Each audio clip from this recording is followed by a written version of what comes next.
Hello Guardians, it is Ebontis. It's January 6th, Xur is on Nessus in his tree fort, and there's not a lot to really mention, so I'll try and be brief. Two-Tailed Fox.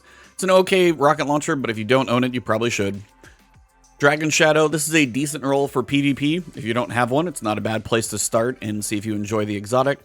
A 60, basically mid-level stat roll, just way too even. And then a 58, you really probably could pass on.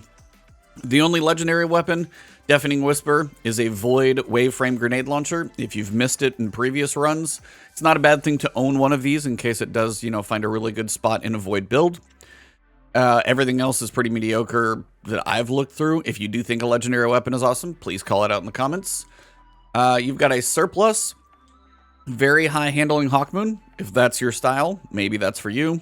DMT might be one to pick up, though, if you are missing a Dead Man's Tail, Hammer-Forged Rifling, Ricochet Rounds, and Fitted Stock. Only thing you're really giving up is a little bit of handling with Moving Target for Dead Man's Tail. This could be a very, very good role for PvP. So this is probably the main reason to log into Xur. If you've been waiting for a good PvP Dead Man's Tail, this might be the one you're actually looking for. As for legendary armor, I'm on my Hunter. I already checked the Titan, I already checked the Warlock. Those are not really worth your time. This 63 for the Hunter is decent, I will say. It's actually got a pretty well-rounded PvE roll. It doesn't have mobility, but if you're trying to go survivability and don't care so much about your dodge, but again, for a Hunter, you probably almost want a better even spread up top. Hunters, I know, have a bit of an issue trying to build a PvE setup. 59, 63 with stats all over the place, a bunch of wasted intellect for PvE, 58.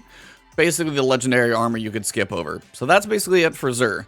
Couple decent exotics. If you don't own them, maybe you could, but for hunters it's okay. If you don't own Two-Tailed, probably should add it to your collections. And then Dead Man's Tail. This is actually one if you're looking for a Dead Man's Tail for PvP.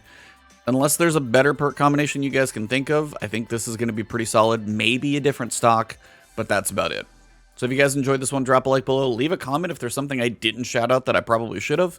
But outside of that, if you guys want to find me, it's Twitter and Twitch is Ebontis right here on YouTube. Hit that subscribe button, hit the alert bell. Hope to see you guys in the next one. And again, no trials this weekend since Iron Banner is on. I'll see you soon.